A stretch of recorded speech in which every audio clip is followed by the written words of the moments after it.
Wayne mengunci pintu kamarnya rapat-rapat dan menangis tergugu di balik pintu. Secara fisik, Noah tidak menyakitinya. Hanya luka kecil di bibir karena gigitan pria itu, dan itu tidak berarti apa-apa bagi Wayne. Luka di hati Wayne yang menganga. Noah sudah sangat menghinanya, menginjak harga dirinya dengan sloti yang dia lempar dan mengatai Wayne pelacur. Padahal Noah tahu, dialah yang pertama untuk Wayne. Tubuh Wayne merosot di lantai, bersandar pada daun pintu. Setelah berhasil lolos dari Noah, Wayne langsung lari ke kamarnya dan mengunci pintu. Wayne tidak peduli jika ada pelayan yang melihatnya menangis saat keluar dari kamar Noah tadi. Tidak peduli. "Mom," desis Wayne di sela-sela tangisnya. Baru menginap 1 malam di mansion itu, dia sudah mendapatkan perlakuan yang sangat hina dan menyakitkan. Dia tidak habis pikir jika apa yang dia jaga selama 22 tahun ini akan hilang sekejap mata bersama kesakitan dan penghinaan yang Noah berikan. "Apa aku bisa mengundurkan diri sebelum 2 bulan?" gumam Wayne. Rasanya dia sudah tidak sanggup untuk bertemu dengan Noah lagi. Namun, Wayne sudah terlanjur berjanji akan bekerja selama 2 bulan pada Alona. 1 bulan lagi. Apa aku sanggup bertahan? Wayne menundukkan wajahnya, berpangku pada kedua tangannya yang terlipat di atas lutut.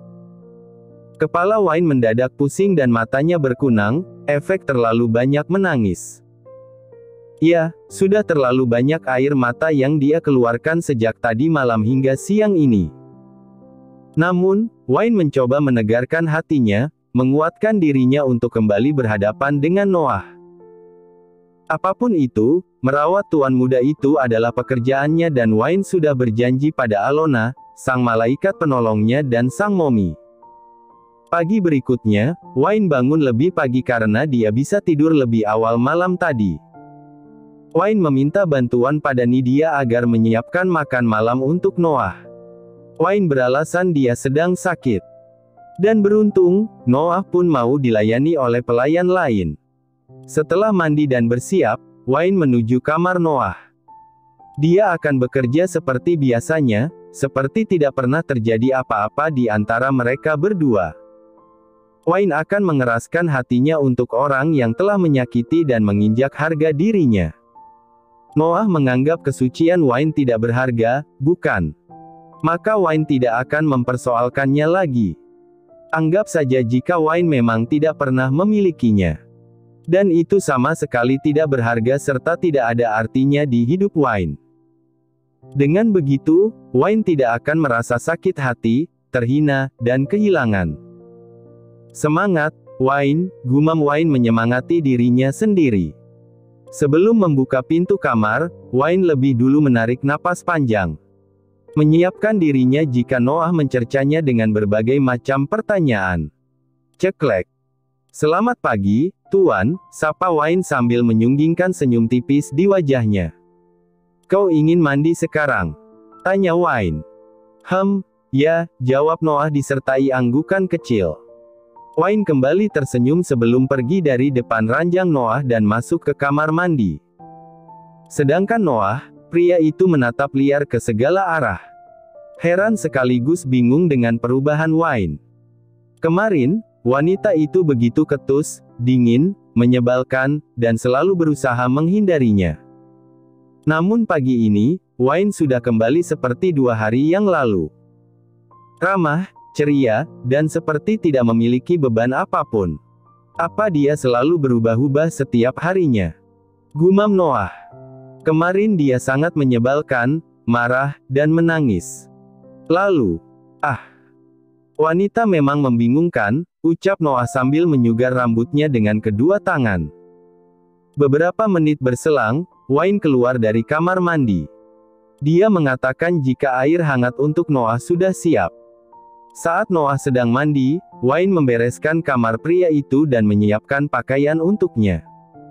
Semua Wayne lakukan dengan teliti dan apik, seperti hari-hari sebelumnya. Ternyata pura-pura bodoh, pura-pura tuli, dan buta membuatku lebih baik. Anggap saja aku tidak memiliki hati dan perasaan saat ini, kata Wayne dan menyunggingkan senyum tipis di ujung bibirnya. Dari kamar, Wayne turun ke pantry dan mengambilkan makan pagi untuk Noah yang sudah disiapkan oleh koki. "Wayne, kau sudah lebih baik?" tanya Nidia. "Ya," angguk Wayne. "Terima kasih karena sudah menggantikan pekerjaanku tadi malam," ucapnya.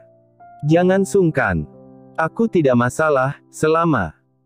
"Tuan Noah tidak marah-marah," jawab Nidia yang sengaja memelankan suaranya di akhir kalimat. Wayne hanya tersenyum dan menggeleng kecil. "Tuan Noah tidak akan marah jika kau tidak membuat kesalahan," ujar wanita itu. "Cek. Kau tidak tahu saja bagaimana arogannya Tuan Noah sebelum ini. Dia akan membantai siapa saja, meski orang itu tidak berbuat kesalahan sedikit pun," bisik Nidia. "Kau beruntung.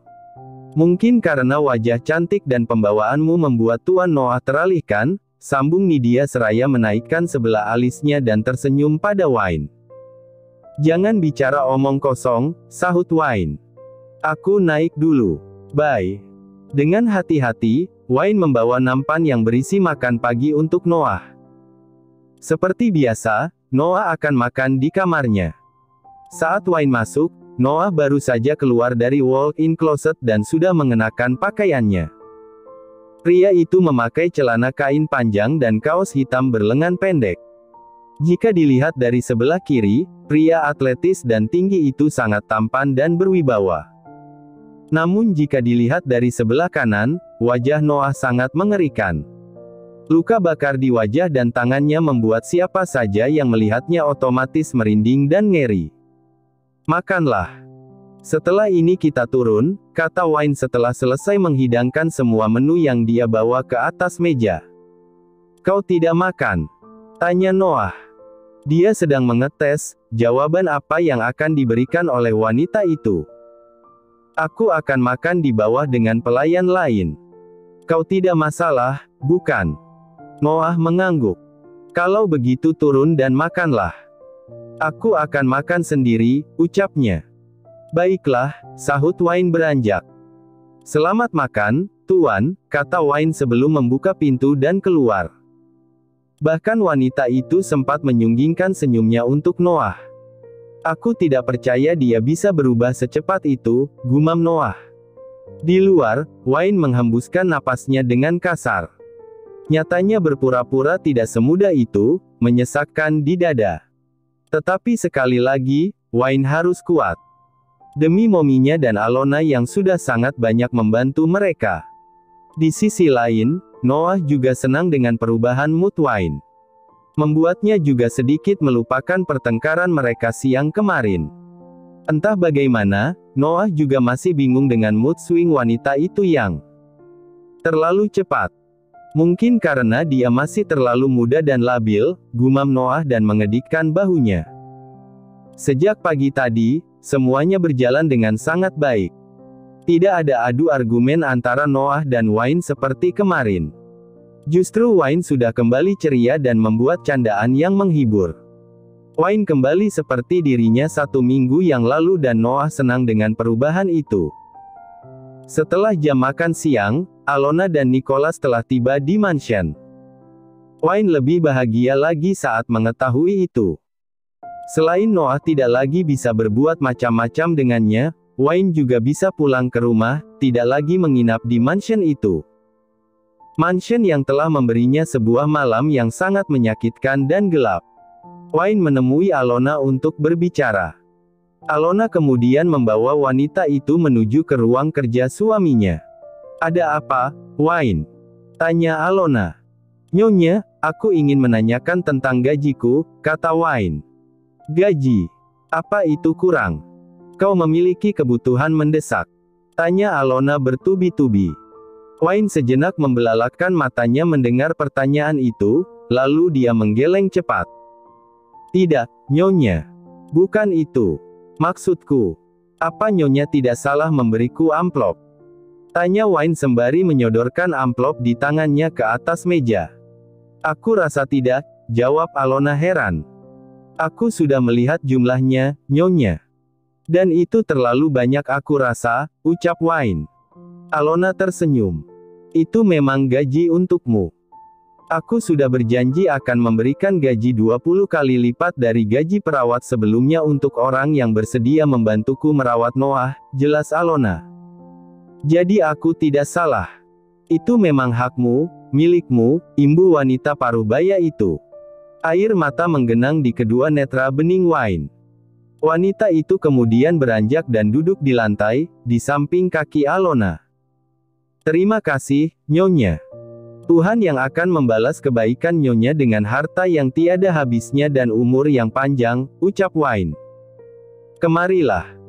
Alona memegang bahu Wayne agar wanita itu beranjak dan memeluk tubuh ramping perawat putranya itu.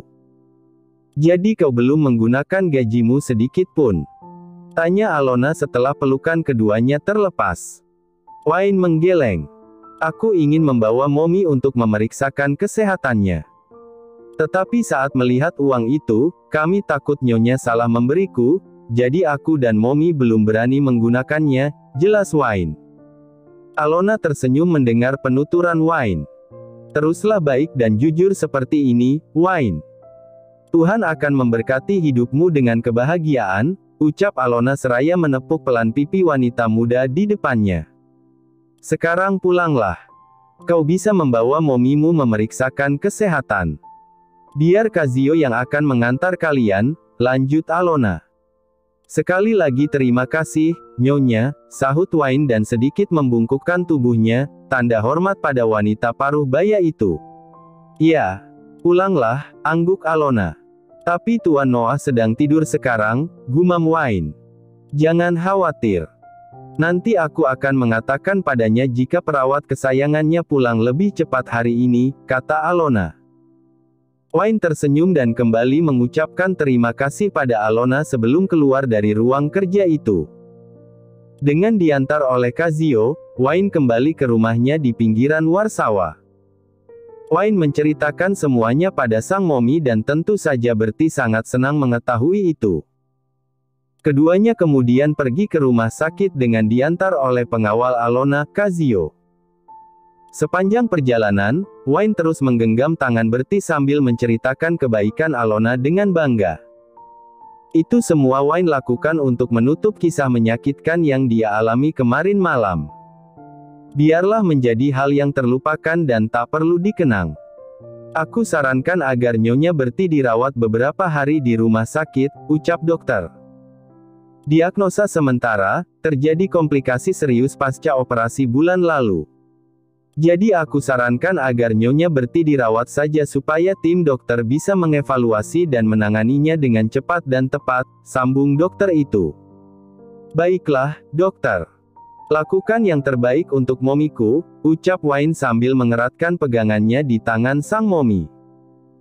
Wayne tidak menyangka jika mual, nyeri, dan sakit kepala yang sering Bertie rasakan itu karena terjadi infeksi pasca operasi. Akhirnya Bertie pun kembali dirawat di rumah sakit. Itu lebih baik untuknya agar dokter bisa segera mengetahui apa yang terjadi pada Bertie pasca operasi. Ya, tentu saja ada efek besar yang terjadi. Karena saat operasi itu, memang kondisi kesehatan Bertie sedang tidak stabil. Selain itu, faktor usia juga menjadi hal yang menentukan. Namun dokter tidak ada langkah lain selain melakukan operasi untuk menyelamatkan nyawa Bertie saat itu. Setelah Bertie mendapatkan kamar perawatan, Wayne kemudian menemui Kazio dan mengatakan jika mereka tidak akan pulang. Bagaimana keadaan Nyonya Bertie? Tanya Kazio. Wayne mendudukkan tubuhnya di samping Kazio. Matanya menatap kosong ke depan sana. Jauh. Pikirannya melayang jauh dan tak tentu arah. Selama ini Mommy pernah sesekali mengeluhkan nyeri di bekas operasinya. Ternyata itu salah satu indikasi terdapat infeksi.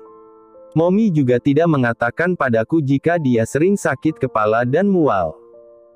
Mommy pasti menutupinya karena aku tidak memiliki biaya untuk membawanya berobat, lirih Wayne.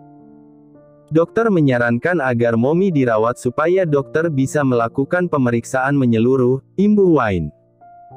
Sejenak wanita itu menengadahkan wajahnya, menahan air mata yang hendak luruh di pipinya. "Butuh pelukan?" tanya Kazuo sambil merentangkan kedua tangannya. Wayne menoleh dan menganggukkan kepalanya. Wanita itu segera masuk ke pelukan Kazuo dan menangis. Dia merasa sangat membutuhkan itu saat ini. Sebuah pelukan mungkin bisa menenangkannya. Menenangkannya dari hari-harinya yang terasa berat sejak kemarin. Dan kini ditambah keadaan Bertie yang membuat Wayne semakin sedih. Wayne sangat takut jika sang Momi kembali ke rumah sakit. Rasanya, semuanya pasti baik-baik saja. "Tenanglah dan doakan Momimu," bisik Kazuo sembari mengelus lembut punggung Wayne yang bergetar. "Meski sulit, jangan tunjukkan kesedihanmu di depannya. Kau tahu," kata orang, "kesakitan itu juga datang dari pikiran seseorang. Jika dia bahagia, itu membuatnya lebih cepat sembuh. Jadi tularkan kebahagiaanmu padanya. Kau pasti bisa."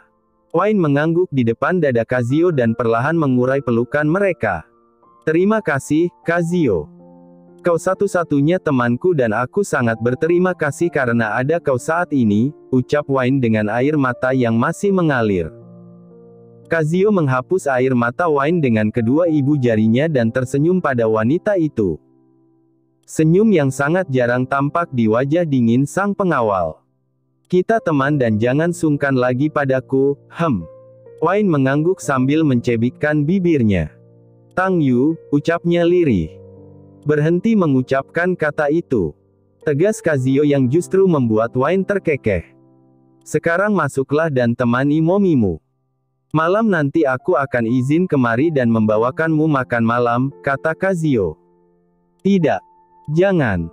Aku tidak ingin mengganggu pekerjaanmu. Aku bisa membelinya sendiri nanti," sahut Wayne cepat. "Kalau begitu, besok pagi saja aku kemari," ucap Kazuo. "Ya, terserah kau saja," sahut Wayne. Wayne masuk ke ruang perawatan sang Momi setelah Kazuo pergi. Tentunya Wayne sudah membasuh wajahnya. Seperti kata Kazuo tadi, Wayne tidak akan menunjukkan kesedihan dan kekhawatirannya di depan Bertie. "Wayne, pulanglah dulu. Kau juga butuh istirahat," kata Bertie. Kamar perawatan Bertie bukanlah kelas VIP seperti yang Alona sediakan waktu itu. Tidak ada tempat tidur tambahan atau sofa panjang di dalam ruangan. Hanya 2 buah kursi yang disediakan di sisi belakang. Wayne pasti tidak akan nyaman jika tidur sambil duduk, pikir Bertie. "Aku akan pulang sebentar lagi, Mom," jawab Wayne. "Baiklah," sahut Bertie sambil memandang putrinya. "Maafkan Momi karena lagi-lagi membuatmu sedih," ucap wanita paruh baya itu. Wayne mengusap lembut lengan Bertie dan tersenyum padanya. "Aku akan sedih jika Momi tidak jujur padaku. Katakan apa yang Momi rasakan saat ini agar aku bisa segera membantu. Jangan tutupi apapun dariku, Mom," ucap Wayne pelan.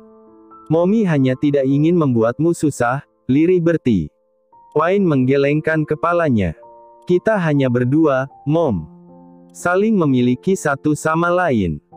Tidak ada kata itu di antara ibu dan anak," ungkapnya dengan berlinang air mata. "Please. Jangan tutupi dariku jika Momi sedang merasa sakit.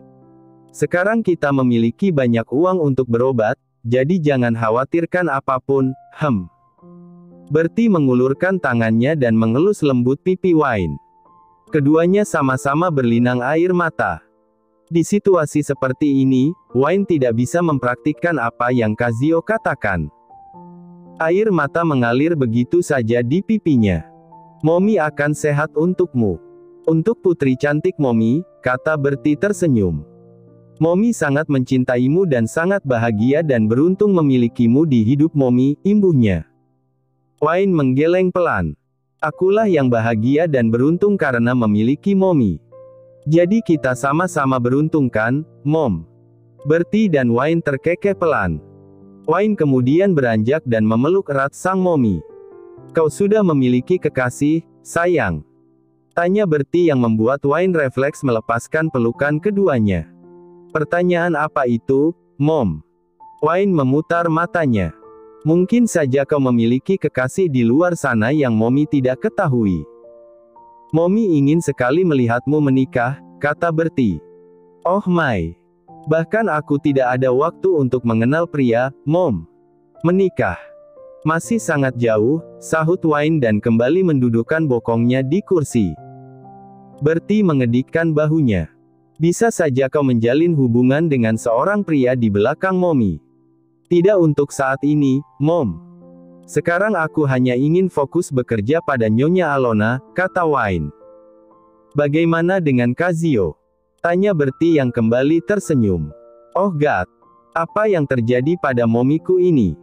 Gumam Wayne dan Bertie pun terkekeh. Dia baik, juga tampan meskipun wajahnya terkesan dingin dan kaku, kata Bertie. Akan aku tanyakan pada Kazuo nanti. Apa dia mau menjadi kekasihku atau tidak, Guru Wayne? Tidak ada pria yang menolak pesona putri cantik Mommy, sahut Bertie dan Wayne spontan mencebikkan bibirnya. Memangnya siapa putri Mommy ini? Cibir Wayne. Ada, Mom. Ada seorang pria yang menolak putrimu. Bahkan dia sudah menyakiti dan menghinaku, ucap Wayne di dalam hati sambil tersenyum getir. Malam ini, Wayne menginap di rumah sakit untuk menemani Bertie. Dokter belum melakukan tindakan apapun untuk pemeriksaan kesehatan Bertie, kecuali pemasangan intravena agar kondisi wanita paruh baya itu stabil. Wayne sudah mengambil pakaian gantinya dari rumah sore tadi. Dia juga membawa pakaian yang biasa dia gunakan untuk bekerja. Jika memungkinkan, Wayne akan berangkat bekerja besok pagi. Tetapi jika tidak, Wayne akan menghubungi Alona dan meminta izin. Mommy pasti baik-baik saja, batin Wayne. Wayne mengecup kening sang Mommy, kemudian kembali memejamkan matanya. Di mana dia? Tanya Noah yang belum juga melihat kemunculan Wayne. Ceklek, kemana saja kau? Sentak Noah yang kemudian langsung mengatupkan bibirnya. Mommy, tanyanya. Tadinya Noah pikir Wayne yang membuka pintu. Nyatanya, Alona yang masuk bersama seorang pelayan yang membawakan makan pagi. Keluarlah. Perintah Alona pada pelayan, lalu mengambil alih nampan dari tangannya dan meletakkannya ke atas nakas. Wayne tidak datang hari ini. Jadi kau harus makan sendiri, ucap Alona. Apa yang terjadi dengannya, Mom? Dia sakit? Atau berhenti bekerja? Berondongan pertanyaan keluar dari mulut Noah. Alona tersenyum tipis dan menggelengkan pelan kepalanya. Mommy Wayne sakit. Jadi dia sedang menjaganya di rumah sakit, kata Alona. Kau sepertinya takut sekali jika Wayne berhenti bekerja. Tanya Alona. Aku hanya malas saja jika ada perawat baru yang menyebalkan seperti sebelum-sebelumnya, kilah Noah. Alona mengangguk. Mommy pikir, kau menyukainya, ucap wanita paruh baya itu. Menyukai caranya bekerja, iya. Jangan mengartikan yang lain, Mom. Hanya Rachela yang cocok denganku, sahut Noah. Alona langsung menarik napas panjang. Iya. Sekarang makanlah yang banyak agar kau segera pulih, ujarnya. Noah mengangguk patuh dan mulai melahap makan paginya. Entah mengapa, makan pagi itu terasa berbeda dan Noah tidak bersemangat untuk menghabiskannya. Mungkin karena, tidak mungkin, sangkal Noah di dalam hati. Ceklek. Hei, boy. Bagaimana keadaanmu? Tanya Nicholas yang ikut masuk ke kamar itu. Aku sudah jauh lebih baik, Dad, jawab Noah. Aku rasa, aku siap operasi bulan depan, imbuhnya. Itu bagus. Daddy akan menghubungi rumah sakit terbaik dan menyiapkan semuanya sedini mungkin, sahut Nicholas sembari menepuk bahu Noah. Yang seperti ini adalah putraku, kata Nicholas lagi. Noah tersenyum dan kembali menyuapkan makan pagi. Meski rasanya seperti kurang sedap atau Noah yang sedang tidak berselera untuk makan, tapi Noah berusaha menelan makanan itu karena ada Alona dan Nicholas di kamarnya. Terima kasih sudah menonton, guys. Jangan lupa klik like jika kalian menikmati cerita ini, subscribe untuk update konten seru lainnya, dan tinggalkan komentar di bawah tentang apa yang kalian pikirkan atau cerita apa yang ingin kalian dengar selanjutnya. Dukungan kalian sangat berarti. Sampai jumpa di video berikutnya.